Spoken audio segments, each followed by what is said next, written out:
मेरे प्रिय कैडेट्स, आप सभी को 7वीं कक्षा में स्वागत है। जैसे कि आपका जो पाठ्य पुस्तक है जिसके शीर्षक है हिंदी वल्लरी से हम पाठ संख्या 6 का अध्ययन कर रहे हैं, जिसका शीर्षक है हमारे राष्ट्रीय प्रतीक। जैसे कि राष्ट्रीय प्रतीक जो हैं, इस पाठ के दौरान आप पाठक जो हैं, इन्हें आप विद्यार्थी गण जो हैं, इनको किस प्रकार से सम्मान देना है, क्योंकि इनका क्या महत्व है हमारे भारत देश में। और ना केवल भारत देश में, अन्य देशों में जाएंगे तो वहाँ पर इनको यह चिन्ह जो है भारत को जो है दिखा यानी परिचय कराते हैं। ठीक है, तो राष्ट्रीय प्रतीक बहुत सारे हैं। उनमें से इस पाठ के अंतर्गत केवल 6 राष्ट्रीय प्रतीकों को दिया गया है। तो हमने इसका विस्तृत अध्ययन कर लिया है। आज हम प्रश्नोत्तर पर चर्चा करने से पहले एक बार संक्षिप्त में इसका जो निचोड़ है उसे देखेंगे। तो पहले हमने राष्ट्रीय प्रतीक के अंतर्गत राष्ट्रीय ध्वज को देखा, जो 3 रंग इसमें होते हैं। पहला है केसरिया, दूसरा सफेद, तीसरा है हरा।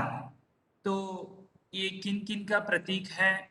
और ये तिरंगा जो है देश का, देश की आन और शान का प्रतीक है, ये हमने देखा। दूसरा था राष्ट्रीय चिन्ह, जो अशोक स्तंभ से लिया गया है, और ये 4 मुखों वाला सिंह जो है देखा जा सकता है, और बीच में जो है धर्म चक्र है, और नीचे उसके जो अगल बगल में जो है सांड और एक घोड़े को आप देख सकते हैं।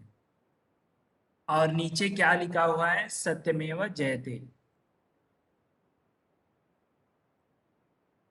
तो तीसरा है राष्ट्रीय गान, जो जन गण मन है, और इनके कवि जो हैं कविंद्र रविन्द्रनाथ टैगोर हैं। और ये कहाँ पर गाया जाता है? और ये 52 सेकंड में इसका गाने का समय है। और मुख्यतः जब भी यह धुन सुनते हैं तो हमें खड़े होकर इसका सम्मान करना है। तो उसके बाद चौथा है राष्ट्रीय प्राणी, जो हमारा राष्ट्रीय प्राणी है बाघ। ये सुंदरता और शक्ति का प्रतीक है, और इसके शरीर पर जो आप और काले रंग के धारियां जो हैं देख सकते हैं, और इनको ज़्यादातर राष्ट्रीय अभयारण्यों में जो है पाया जाता है। ये जंगली जानवर हैं। और पांचवा है राष्ट्रीय पक्षी। राष्ट्रीय पक्षी के रूप में हम जो है मोर को मानते हैं, और इनके पंख जो है रंग बिरंगे होते हैं। गर्दन नीला होता है, और ये बहुत ही अच्छी तरह से जो है अपने पंख फैलाकर नृत्य करता है, और सबके मन को मनमोहक लेता है। और प्राय जो है ये वर्षा ऋतु में ही ज्यादातर नाचते हैं खुशी के संदर्भ में। तो अंतिम जो छठा प्रतीक है राष्ट्रीय पुष्प। राष्ट्रीय पुष्प जो है कमल है। हाँ, और ये जो कमल है ये सत्य और पवित्रता का प्रतीक माना जाता है। ये ज्यादातर जो है तालाबों में और झीलों में जो है, झीलों के कीचड़ में जो है खिलता है। और ये कमल है कीचड़ में खिलने वाला। मैंने अन्य 2 कमल के और एक 2 नाम बताए थे, जैसे कि सरोवर में खिलता है, और जलज जो है जल में खिलता है। ठीक है, इन सबको जो है हम, ये चिन्हों को जो है देश की स्वतंत्रता, एकता और गौरव को प्रदर्शित करता है। इसीलिए हमारा कर्तव्य है इनको सम्मान देना है। ठीक है, इस तरह हमने जो है अध्ययन किया था। अब हम थोड़ा बहुत शब्दार्थ देखेंगे। स्वतंत्र यानी आजाद, प्रतीक यानी चिन्ह, ध्वज यानी झंडा, समृद्धि यानी संपन्न, संपन्नता, तीलिया यानी काड़िया या लकीर, ठीक है, जो अशोक चक्र में देखा जाता है। आन यानी सम्मान है और शान यानी वैभव है। स्तंभ यानी खंभा। सांड यानी जो बैल को कहते हैं। सत्यमेव जयते यानी इसका अर्थ होता है सत्य की जीत होती है। पर्व यानी त्योहार है। धुन यानी ध्वनि है। धारिया यानी लकीरें या रेखाएं कह सकते हैं। उद्यान यानी बगीचा। नृत्य यानी नाच। मनमोहक, आकर्षक। प्राय यानी अधिकतर। ऋतु यानी मौसम। और पुष्प यानी फूल। तो अभी हम जो है प्रश्नोत्तर पर बढ़ते हैं। पहला प्रश्न है, हमारे राष्ट्रीय ध्वज किसका प्रतीक है? हमारा जो राष्ट्रीय ध्वज किसका प्रतीक है? तो इसका उत्तर जो है इस प्रकार लिखना है। हमारा राष्ट्रीय ध्वज जो है आन और शान का प्रतीक माना जाता है। ठीक है, इस तरह इसका उत्तर जो है, यदि आपको लिखने कहते हैं तो इस तरह लिखना है। यदि बहुविकल्पीय प्रश्न होंगे तो 4 जो है विकल्प दिए जाएंगे, उसमें सही विकल्प को लिखना है। केवल वहां पर आन और शान इस तरह विकल्प में दे सकते हैं। ठीक है। तो दूसरा है, हमारे राष्ट्रीय चिन्ह में क्या लिखा हुआ है? हमारे राष्ट्रीय चिन्ह जो अशोक स्तंभ से लिया गया है, वहां पर क्या लिखा गया है? सत्यमेव जयते। ठीक है, तो इस तरह आपको उत्तर लिखना है। तीसरा प्रश्न है, राष्ट्रगान किसने लिखा है? तो आपको राष्ट्रगान किसने लिखा है? कविंद्र रविन्द्रनाथ टैगोर ने जो है राष्ट्रगान को लिखा है। उसके बाद चौथा प्रश्न है, मोर कब नाचता है? मोर कब नाचता है? प्राय वर्षा ऋतु में नाचता है। क्योंकि मैंने पहले भी एक बार जो है पीपीटी बनाकर इसके प्रश्नोत्तर पर जो है आपको वीडियो के जरिए दिखाया था। तो मैं आशा करता हूँ कि इन प्रश्नों के उत्तर आपने लिखा होगा। और एक बार जो है पुनरावलोकन कर रहे हैं हम। तो पांचवा प्रश्न है, कमल कहाँ खिलता है? तो कमल कहाँ खिलता है? कमल तालाबों और झीलों के कीचड़ में खिलता है। ठीक है, तो चलिए अगले प्रश्न की ओर बढ़ते हैं। यहाँ पर देखिए, निम्नलिखित वाक्यों के सामने सही जो यहाँ पर चिन्ह दिया गया है या गलत का निशान लगाओ। यहाँ पर एक तो सही वाक्य होता है तो सही का चिन्ह लगाना है। यदि वाक्य गलत है तो उसे गलत का चिन्ह लगाना है। तो पहला है, केसरिया रंग त्याग और वीरता का प्रतीक है। तो ये क्या है? ये वाक्य सही है, इसलिए सही का चिन्ह लगाना है। दूसरा है, राष्ट्रीय ध्वज में 34 तीलियां होती हैं। जो 34 तीलियां सही है? नहीं, ये गलत है। तो गलत का चिन्ह आपको लगाना है, क्योंकि राष्ट्रीय ध्वज में 24 तीलियां होते हैं। और तीसरा प्रश्न है, हमारा राष्ट्रीय चिन्ह 3 मुख वाला सिंह है। ये सही है? नहीं, ये भी गलत है, क्योंकि 4 मुखों वाला सिंह है। ठीक है, राष्ट्रीय चिन्ह में। तो चौथा है, राष्ट्रगान गाने में 52 सेकेंड लगते हैं। तो ये सही है? हाँ बिल्कुल, यह सही है, इसीलिए सही का चिन्ह लगाना है। पांचवा है, मोर की गर्दन लाल होती है। तो ये जो वाक्य है ये गलत है, क्योंकि मोर की गर्दन नीली होती है।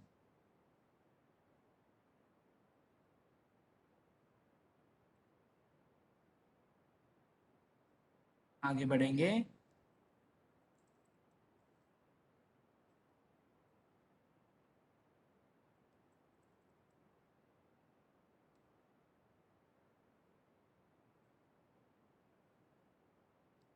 पढ़ो और समझो, यानी ये विलोम शब्द है।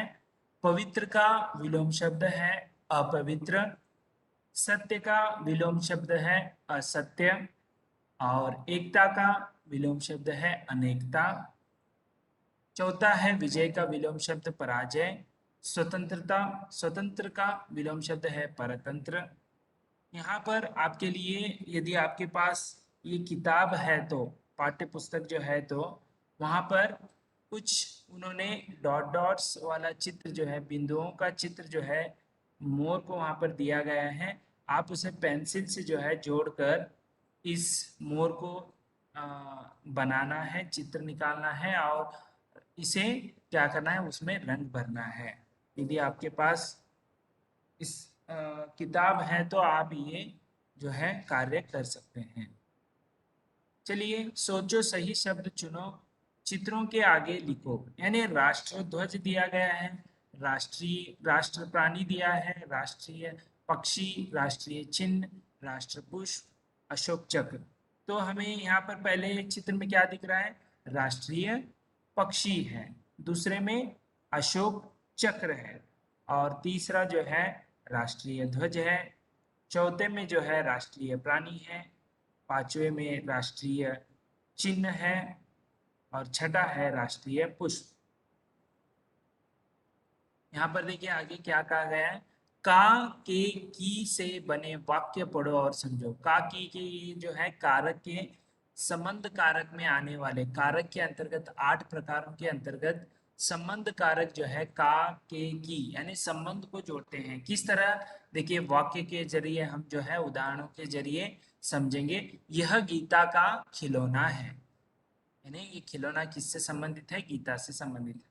ये मुर्गी के अंडे हैं, यह बुढ़िया की लाठी है, ये रामू की पेंसिल है। इस तरह संबंध को जोड़ा जा रहा है। देखिए वाक्य के अंतर्गत ये जो जो भी रेखांकित यानी अंडरलाइन जो किया गया है, ये जो है संबंध कारक, कारक के अंतर्गत संबंध कारक आते हैं। जैसे कन्नड़ में विभक्ति प्रत्यय जो होते हैं, प्रथमा उ, ऐसे जो है हिंदी में भी 8 कारक होते हैं।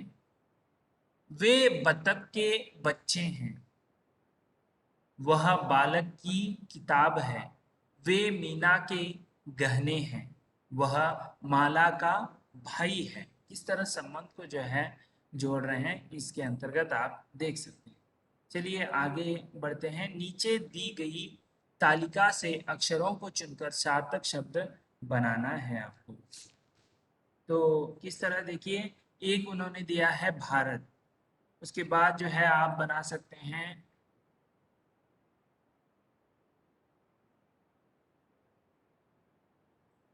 तो आप बना सकते हैं नारी, ठीक है। उसके बाद सागर बना सकते हैं, सागर। इस तरह जो है शब्दों को बनाना है, ठीक है। और आगे है नमूने के अनुसार सही शब्द लिखो। तो देखिए राष्ट्रीय पक्षी तो आपको पता है मोर। राष्ट्रीय खेल कौन सा है, राष्ट्रीय खेल हॉकी है। और उसके बाद राष्ट्रीय फल कौन सा है, राष्ट्रीय फल आम है, ठीक है। उसके बाद राष्ट्रीय फूल कौन सा है, कमल है। राष्ट्रपिता महात्मा गांधी, ठीक है, गांधी जी को हम राष्ट्रपिता कहते हैं। ऐसे अन्य भी हैं, आपको ढूंढ कर जो है आप अपने नोटबुक में लिख कर रखिए। तो उसके बाद शब्दों का खेल, ठीक है। शब्दों का खेल में देखिए यहाँ पर ताजमहल, इन अक्षरों से अनेक सार्थक शब्द बनाए जा सकते हैं। जैसे ताज बन गया है, महल एक बनता है, उसके बाद ताल है, हल है। तो और भी जैसे देखिए हम बन सकता है, जल बन सकता है, लता बन सकती है, जलज। इस तरह शब्द जो है बना सकते हैं। और भी शब्द हैं तो आप बना सकते हैं। उसके बाद नीचे दिया गया है कमल ककड़ी, इसमें भी हमें शब्द बनाने हैं। जैसे कमल बनती है, ककड़ी, तो 2 शब्द बन गए। और उसके बाद कलम जो है आप बना सकते हैं, कड़ी जो है बना सकते हैं, लकड़ी जो है इसमें बना सकते हैं, मखमल।